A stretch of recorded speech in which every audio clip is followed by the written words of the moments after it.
Tonight, Mark Carney calls for a new world order with China as his boss. It's January 16th, and this is the EZRA LEVANT Show. Shame on you, you censorious thug.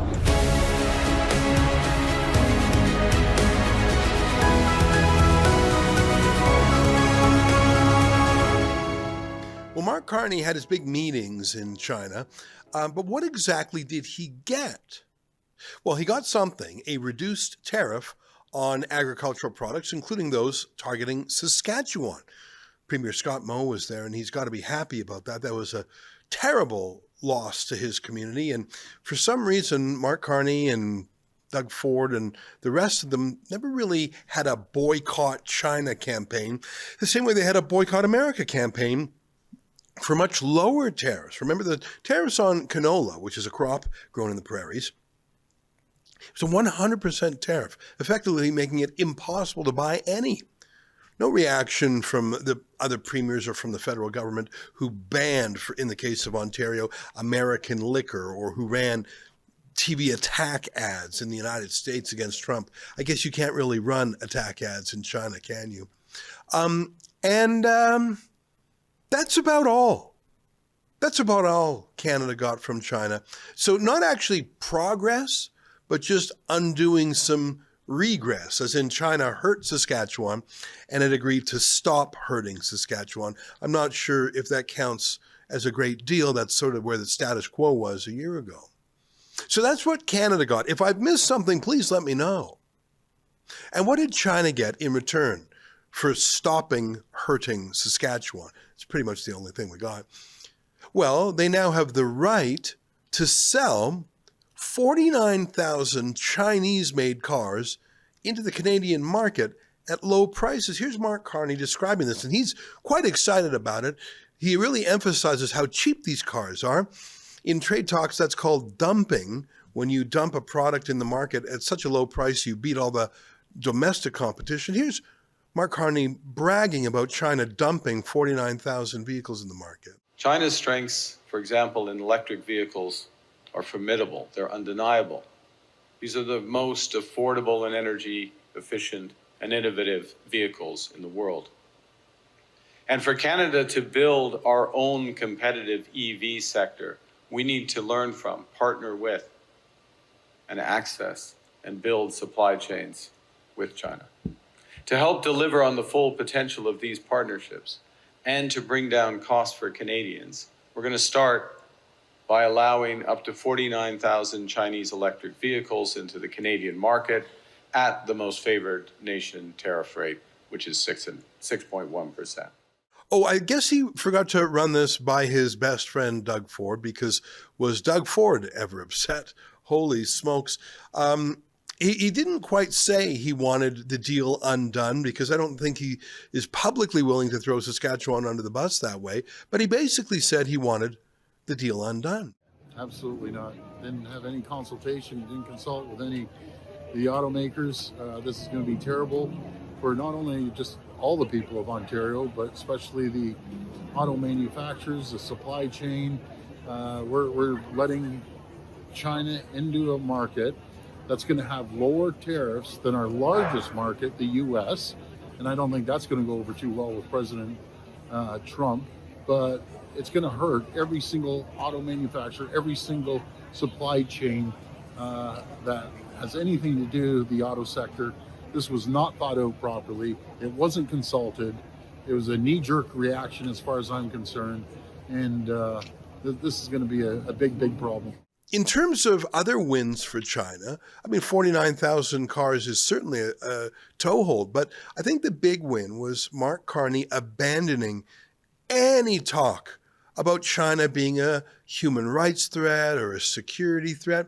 Remember when Mark Carney was running for office and said China was literally the #1 threat to Canada? Here's the clip. Well, we're in a security section. I think we didn't have a chance to talk about anything internationally. I think the biggest security threat to Canada is China. Well, China has won his total silence. In fact, more than that, you saw in the meeting Michael Ma, the defector from the Conservative Party to the Liberals, basically a stooge of the Communist Party of China, gets his reward by going to China. Mark Carney is now closer to Xi Jinping in China than he is to Donald Trump. So that's all new, that we've changed our ideology and our outlook, a totally new foreign policy, according to Foreign Minister Anita Anand. But remember why they said they were going to China in the first place. For investment, for jobs, to diversify our economy, right? But how does selling Chinese cars in Canada benefit Canadian industry? How does that undo our over-reliance on the United States?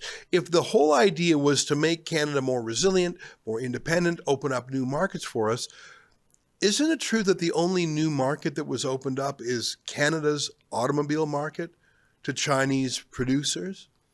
Now, there have been some instances, I understand, of China agreeing to build their car factories elsewhere, but no surprise they use Chinese workers to do it. There's no local benefit. They're not going to have an auto industry for a Chinese company based in Ontario, paying Ontario workers Ontario wages.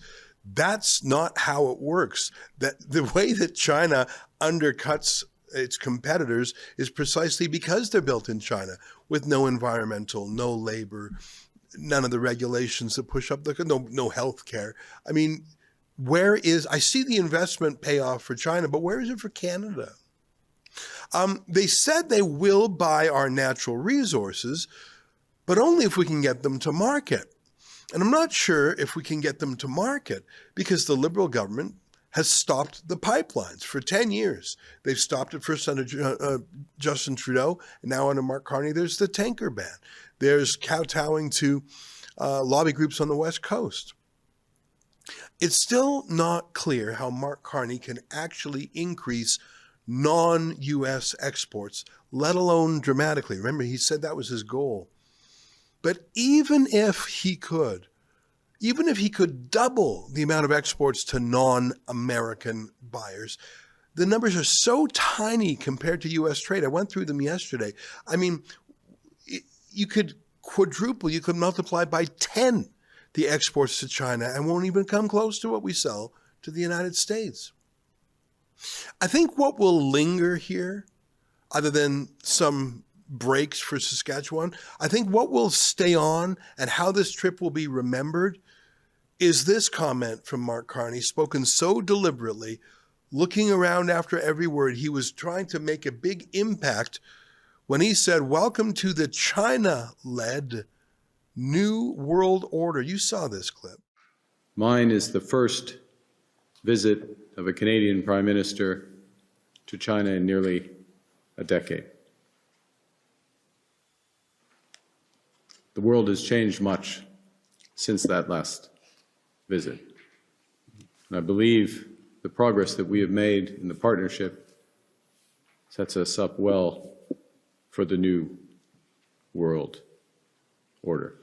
Gone is any pretense of being alert to China, either on human rights or security or industrial espionage. We have completely shifted our orientation. We are now orbiting China, not America.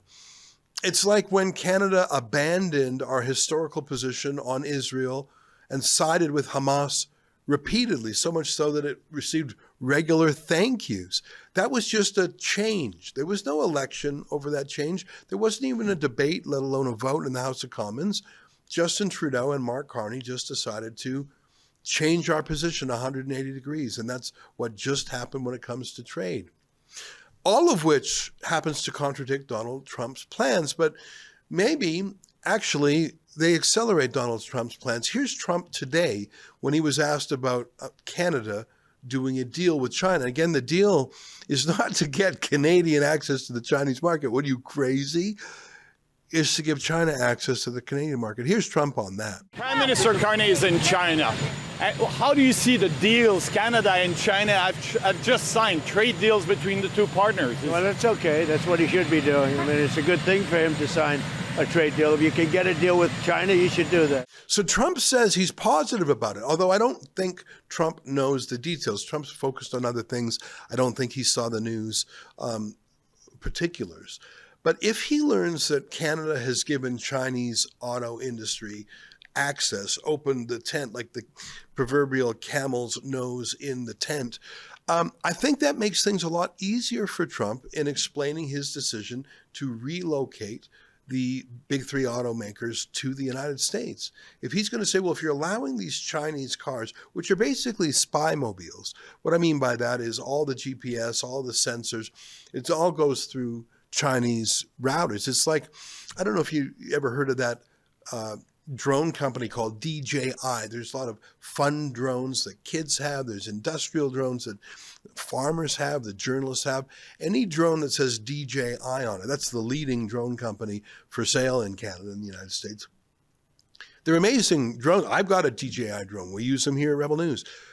All the footage goes through China. That's where it's stored. So think about that. Every single drone, and there's got to be millions of drones in Canada, everything they film is in Chinese databases. They're big data. They know every single square foot of this country, everything you've ever shown on your drone, China knows about. What's that got to do with cars? Well, it's the same thing. These days, Tesla drivers know that it's really a computer with four wheels. This self-driving especially, it happens only because of all the cameras. All that information goes through the servers in Tesla. Well, you bring in 49,000 Chinese cars, it's all going through China. Do you think the United States would allow those Chinese-made spy cars, malware cars, spyware cars into the U.S.? If you're driving a Chinese vehicle, do you think they're going to let you into the States? I doubt it. But I think more than that, Trump's going to say, okay, you've made your bed. You've made your choice. You want Chinese cars? Good. We'll just take the Ford and GM and anything else down here. I think that Trump, in a way, is happy to have Canada look around for other opportunities while he reshores the auto industry. I don't know. Maybe I'm wrong on that.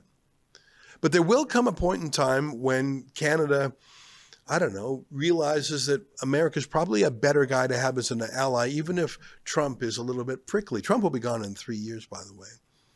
Let me ask you, if you saw Mark Carney meeting with the Chinese Politburo, with his China-compromised MPs, and saying so deliberately that he wants to join the China-led New World Order, if you were an American or a Brit or a New Zealander or an Australian, would you say, we really trust Canada with our most sensitive secrets?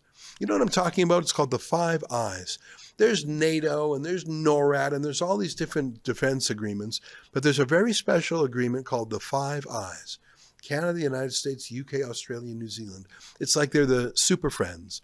And they share the most sensitive information with each other, not with France, not with Italy, not with Israel, just the Five Eyes. How long would you continue to include Canada in the Five Eyes if it cozies up to China, if it allows Chinese heavy industry into our country? A Trump official mused about that very question last year. Here's a Financial Post article about a Financial Times story that the U.S. was considering dropping Canada from the Five Eyes. Now, that didn't come true, but the idea is out there. I think that Carney is a globalist. I think that Carney loves China. China has made him rich. He got a $250 million loan from China for Brookfield. He still has Brookfield shares. I think that Carney, as he just demonstrated in Beijing, like he has demonstrated in Washington, D.C., I think he's just a terrible negotiator, like Justin Trudeau was. And before you say EZRA, he was the boss of Brookfield Asset Management. How could you say he's a terrible negotiator? He wasn't the CEO. He wasn't the executive. He wasn't the guy who would go in every day, roll up his sleeves and solve problems. He was the chairman. So once a quarter, he would chair a board meeting and he would say, well, what do you have to report and how's this? And is there a resolution we have to pass? He wasn't a hands-on, get dirty kind of guy. In fact, his main job was flying around the world, just sort of going to conferences and flying the flag. I don't think he actually did any deals. And I think it shows. I think he just got a terrible deal in China. And he has no deal with the United States, despite claiming he would get it. It's so clear now that he wasn't an executive. He was just the mascot of Brookfield. No idea how to handle any tough case as Trump or Xi Jinping or Hamas. In fact, he's off right now to the World Economic Forum. I don't think we'll see him there now. He'll only be in limousines. I don't think he'll be walking the streets like he did before. He'll be at the World Economic Forum, and then he's off to Qatar. You know, Qatar is an OPEC bully. It's a natural competitor to Canada. If OPEC had their way, if Qatar had their way, Canada wouldn't have any oil sales at all. Canada wouldn't have any pipelines. We simply wouldn't be a competitor. But Mark Carney will probably still sell some of our sovereignty, some of our country to Qatar for, I don't know, some promise of investment in Canada that will likely not materialize and would just likely undermine our security. I think Mark Carney is all hat and no cattle. I think he's an empty suit. I look at his past almost year in office and I can't point to a single achievement. And yeah, getting a tariff taken off canola that was put on your watch, that's not a win. Welcome to the New World Order.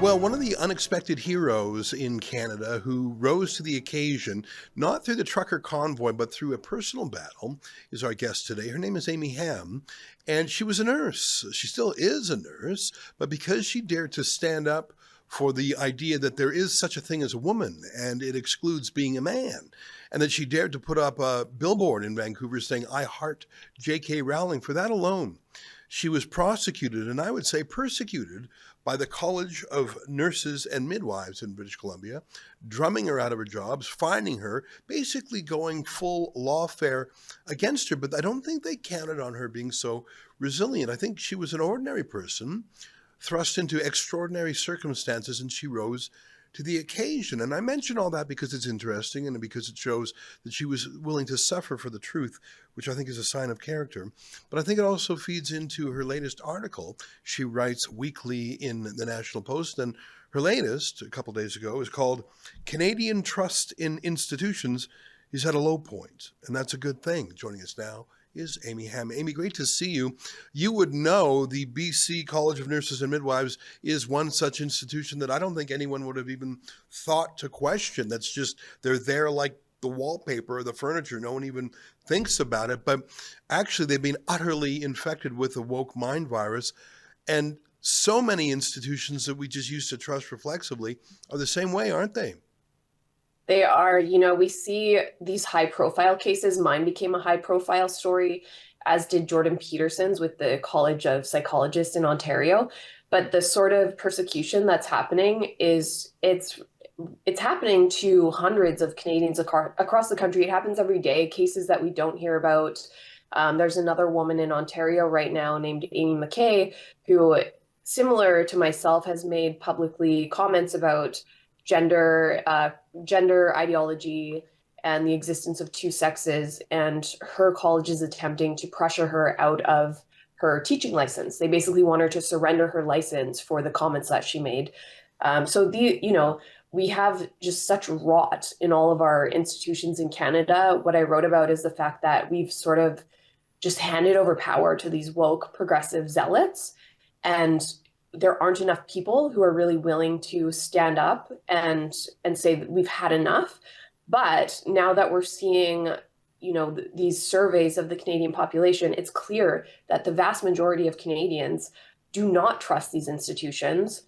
So I think the next step is we really have to take action and prove that. You know, every year, Edelman, which is a large public relations firm, publishes their trust index. And I find it very interesting because it's one of the few sort of fancy elite institutions that's willing to acknowledge that there's even a problem. Let me just read the subheadline of your article. It's, "We've allowed activist judges, educators, politicians, public health officials, and bureaucrats to operate without accountability for too long." Like, you just basically listed all of society other than, I suppose, private sector. And you know what? I remember when I was younger and all these students were going into gender studies and vegetarian studies and all these different studies. And I sort of thought, ha, ha, ha, they're not even going to there's no such thing as a job in those things. Like I sort of, in my mind, I mocked them, but was I ever wrong? That's absolutely that's the pipeline to $200,000 a year equity jobs. I'm the idiot trying to work in the free market as an employee or even as an entrepreneur. I was wrong. All of those things you just listed, or that are listed in your article, that's where the woke schools dump their outflow into. Now I noticed you didn't say mom and pop shops, corner groceries, ordinary people. We have specifically riveted our left-wing schools to all these public institutions. So it was inevitable, wasn't it? It was. And what you're talking about is exactly what I saw working in healthcare. I was with Vancouver Coastal Health as a registered nurse for 13 years.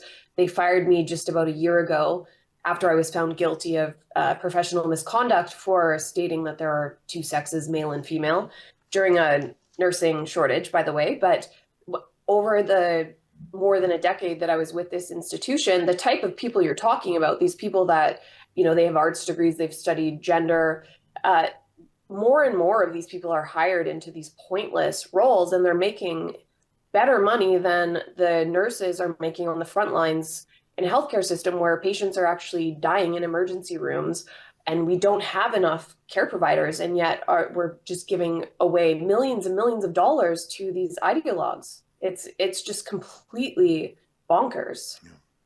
Let me read a little bit from your article, and you referred to the Edelman study. Only 28% of Canadians gave Parliament a rating of 4 or 5. That's a trustworthy score.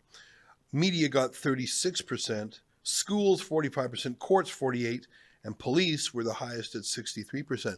I think police have shat the bed a little bit in recent years. I mean, their conduct during COVID, when many police forces allowed themselves to become tools of public health, social engineering. I mean, the New York Police Department was one notable exception. They really said, we're not going to get into this. But I remember seeing police in many countries. Australia, they were brutal. California, they would arrest lone people sitting on the beach. I think police did themselves an atrocious disservice. But come back to the media. I think so.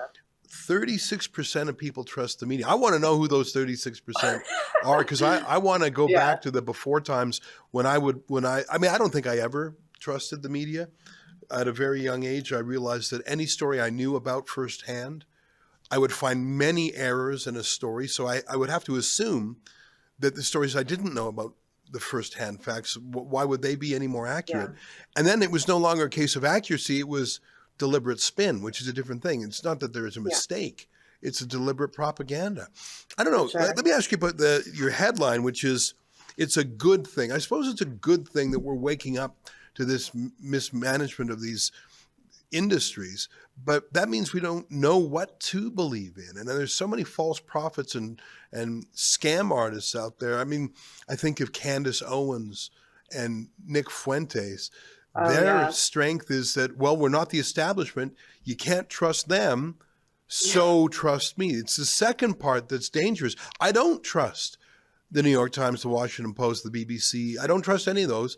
Like Candace Owens and Nick Fuentes, I'm a distruster, but I'm not going to go with charlatans like them. No, I think if you could stratify this 36.8% or something of people who trust the media, if we were looking at independent media in Canada versus the mainstream media or government-funded media, I think you would see vastly different numbers there, because I do think there are a lot of independent outlets that are gaining a lot of public trust, and they demonstrate accountability, and they demonstrate that they're looking for the truth in their reporting, as your outlet included. But you're right that these charlatans can sort of step in without having sort of any cohesive message. They're just spouting nonsense, as we're seeing with Candace Owens in particular right now.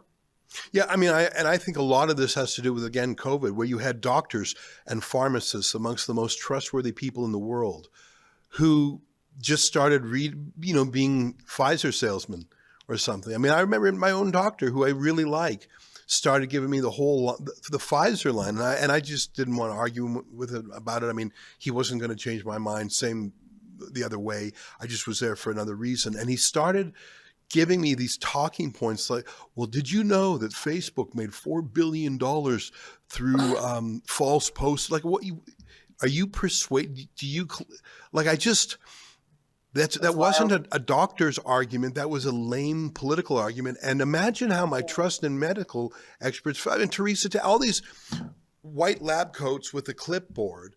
So therefore you must trust me. Oh, but you can't use ivermectin. And like, it's just, I can't believe how badly they detonated the belief in one's doctor. Everyone used to love doctors, look up to them.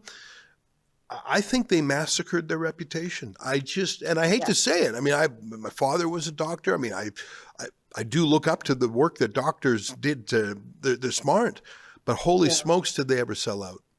I still have a lot of respect for the medical profession as well. And you don't become a doctor if you're an idiot. They're intelligent people, but I think what happened during COVID, so much of the public lost trust, especially in public health officials that sold us lies. And if Canada were to enter into an actual emergency, like say we had an Ebola outbreak, as unlikely as that is, we would be absolutely cooped as a country, because after what happened in COVID, nobody is going to be following public health orders. And, today, it's kind of funny that today is the day that we saw the appeal of the Emergencies Act was put down at the Supreme Court of Canada.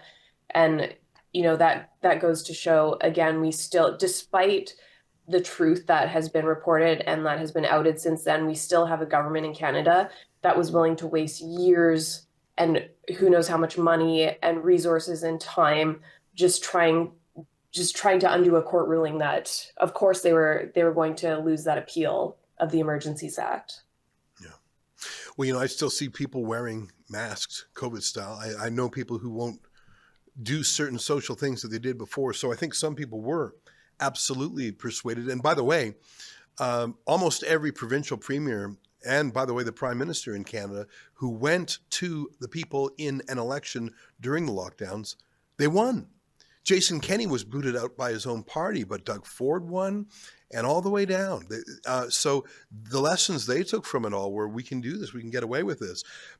Here's one thing I was thinking about, well, what happens when you detonate a source of authority that both sides of the spectrum can agree on? Like, I think both the left wing and the right wing trusted doctors and pharmacists before, and they would say that's not even a left wing or right wing thing, they would have said before 2020. But now, let me give you an example. In social media, you've got the president of the United States. He has his own Truth Social, and that's only for right-wing Trump supporters. Who else would be there? But boy, would they be enthusiasts. And on the other side, you've got this left-wing swamp called Blue Sky. And same thing, what Republican would ever go there? So you have two different echo chambers. And I'm not, and listen, I think you got to follow the facts wherever they lead and you find truth wherever it is. But what I'm worried about is because we've detonated or self-detonated these authorities that used to bind us together, I mean, I don't know what the common ground is anymore. I mean, and I think you need some of that because you can't have all of life becoming a war between partisans. Like, it's exhausting. Yeah. I think it's demoralizing. There has to be a time, again, where not everything is political, where you go out and walk the dog and it's not a political act. By the way, it became a political act during the lockdowns. In Quebec, for example, it was illegal to walk your dog during the curfew for health reasons. I don't know. I just, I lament this fact. You say it's a good thing, and I understand what you mean because you have to expose the woke radicals, but it's also a terribly sad thing too.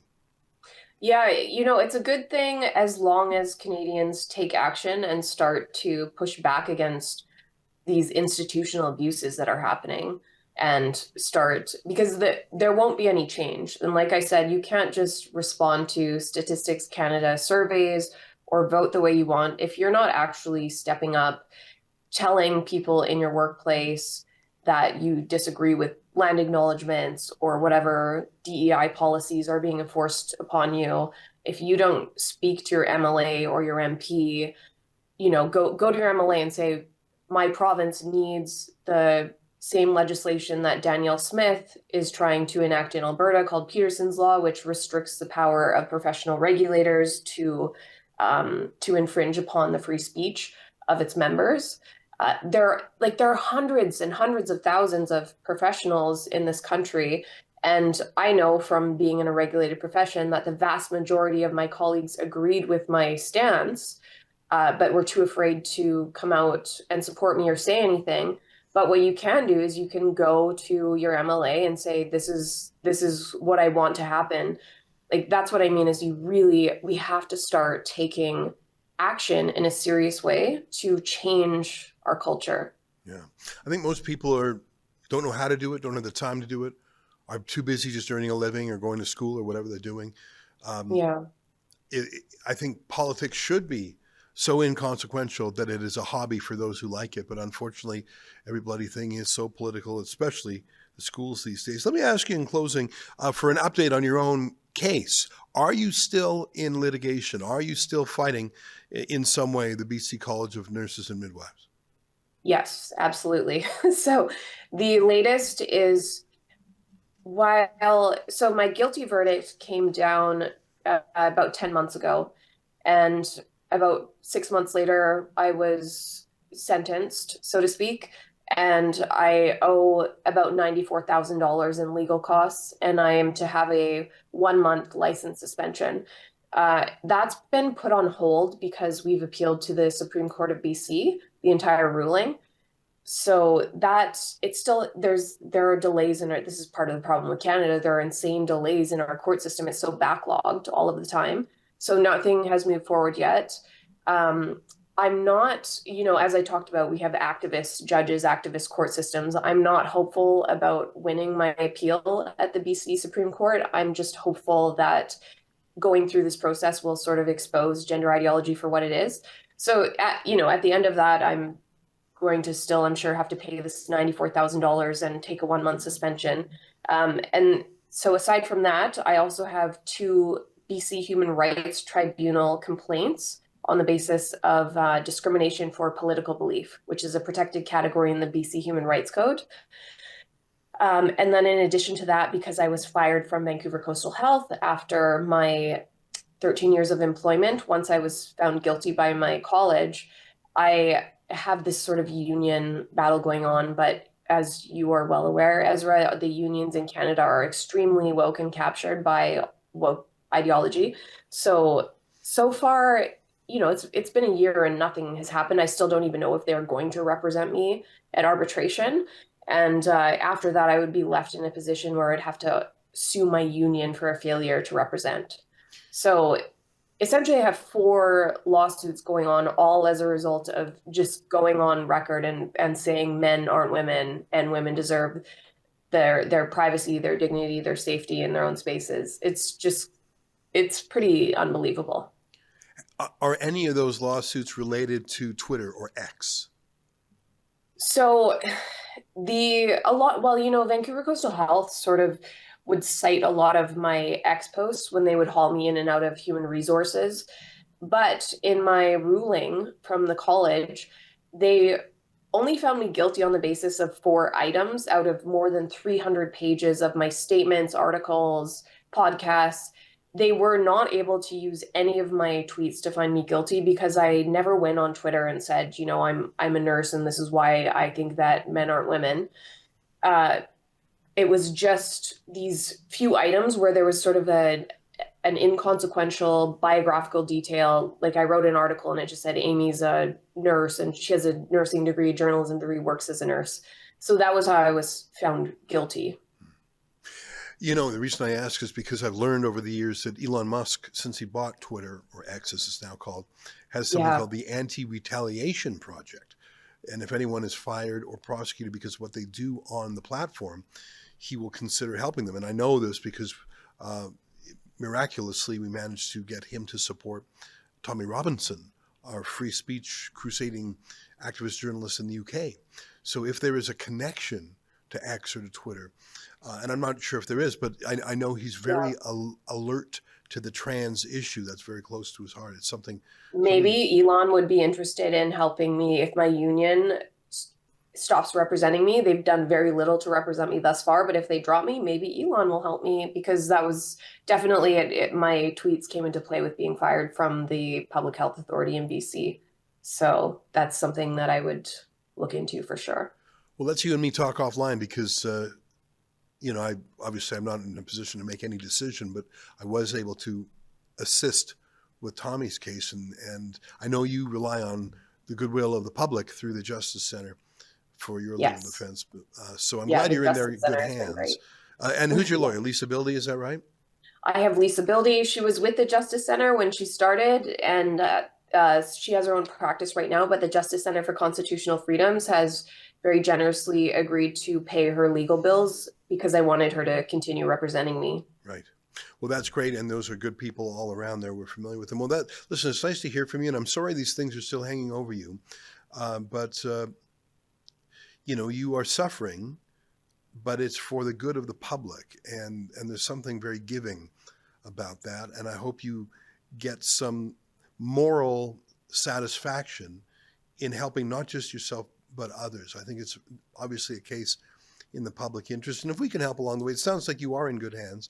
But, maybe I'll look into the possibility of bringing this to the attention of the CEO and owner of X, because if you were indeed fired because of what you wrote on X, that may be something he could help with. And again, I don't speak for him, but it would be amazing if that could be arranged.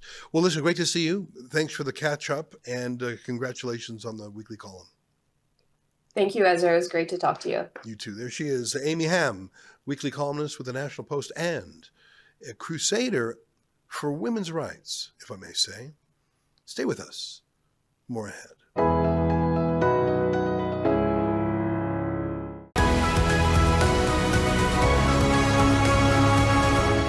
Hey, instead of letters, I want to show you a very exciting moment today. It was very nerve-wracking at first, but very satisfying. I'm talking about the Federal Court of Appeal issuing their judgment in the government's appeal of the Emergencies Act case. So, sorry, I'm using so much jargon. Remember when Justin Trudeau, under the leadership of Justice Minister David Lametti, put Canada under martial law, invoking the Emergencies Act for the first time in Canadian history. It had never even been used during 9/11. That was the pretext for seizing bank accounts, freezing bank accounts, sending the riot police out there. It was a disgraceful moment.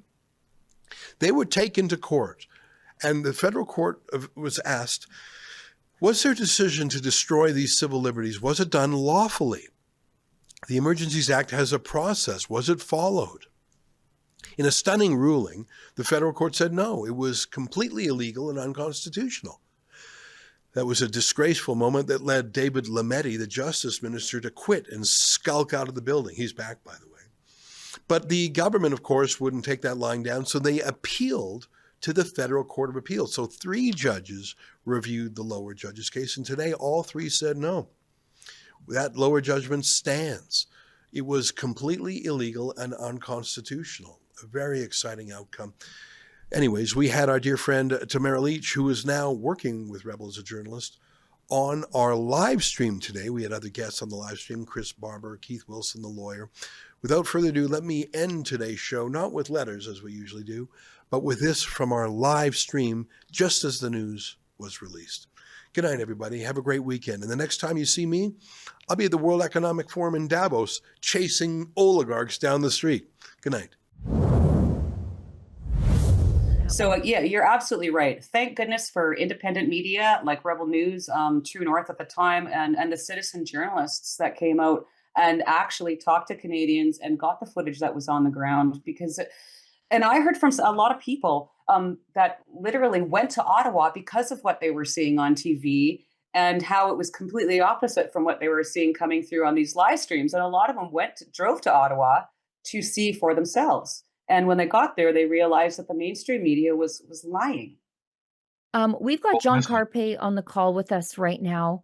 I want to bring John in because I think do we have the decision in yet?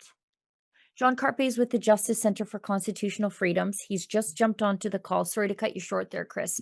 Bring us up. He looks like he's got a lot to say. I can't wait. I see him. Just looking. Morning, John. Can you hear me now? Yes, we can hear you, John. Yes. Thank you so much for joining us.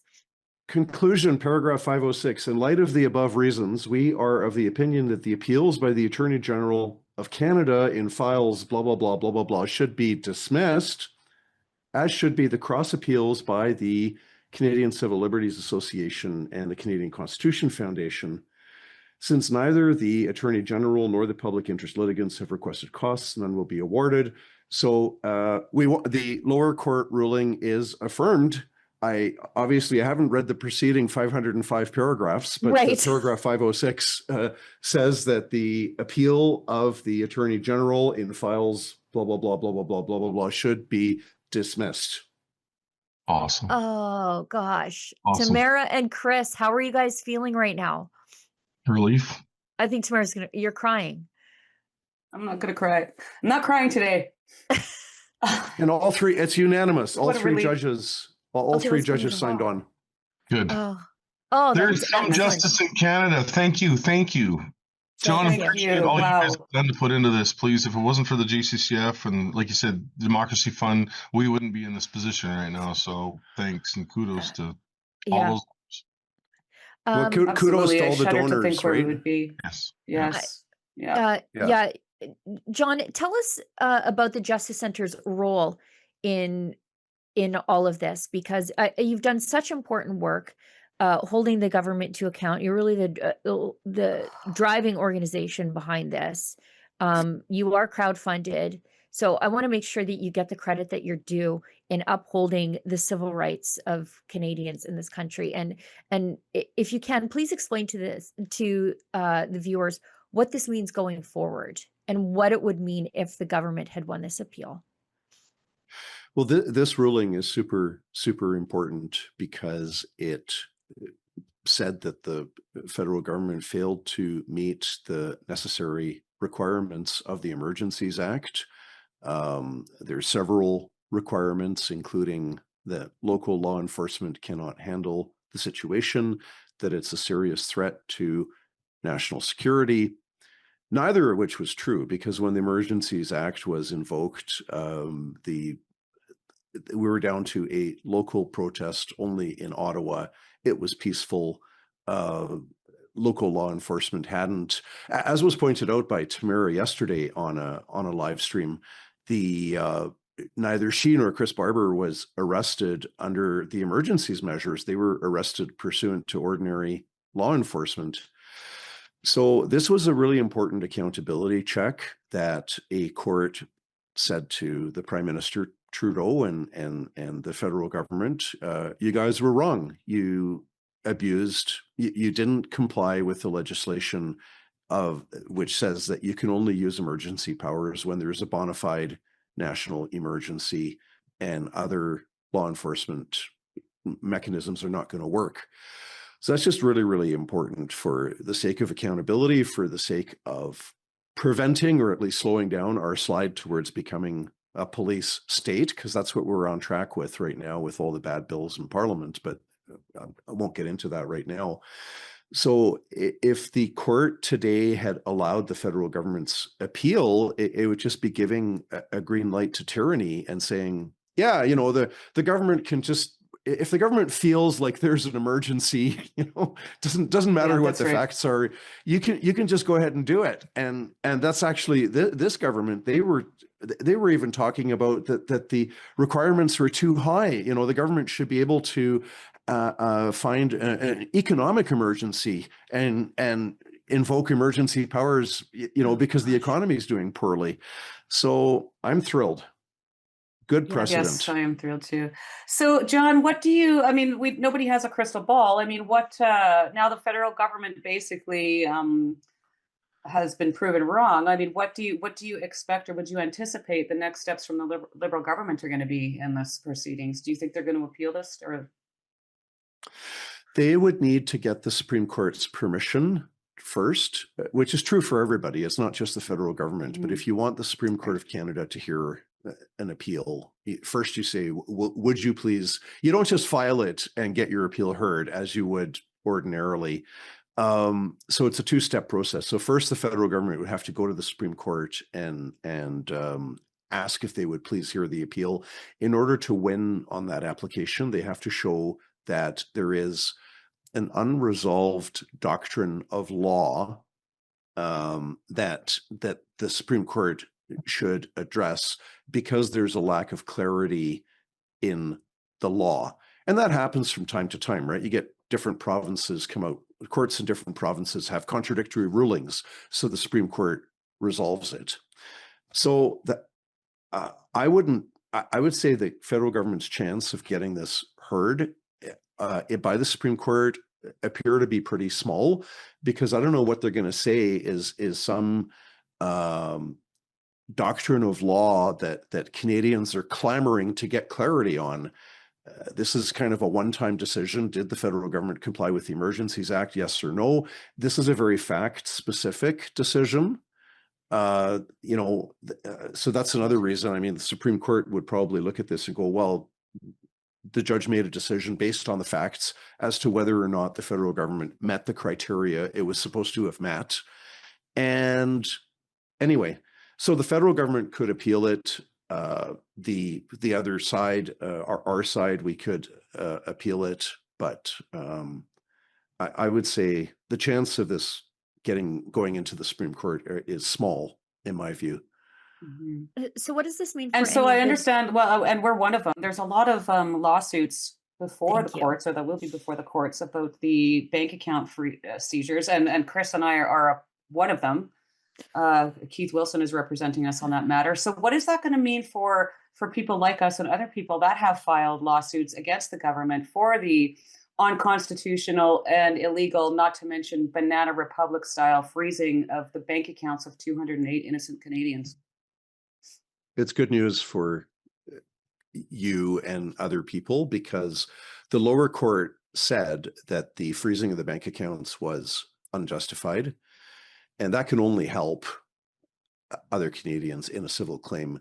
I'm not sure if I would go so far as to say that guarantees you success in other court actions, but it's very, very helpful that we have a lower court ruling now affirmed by the Federal Court of Appeal that the freezing of the bank accounts was not justified. It was an unjustified violation of the charter right to be free from unreasonable search and seizure.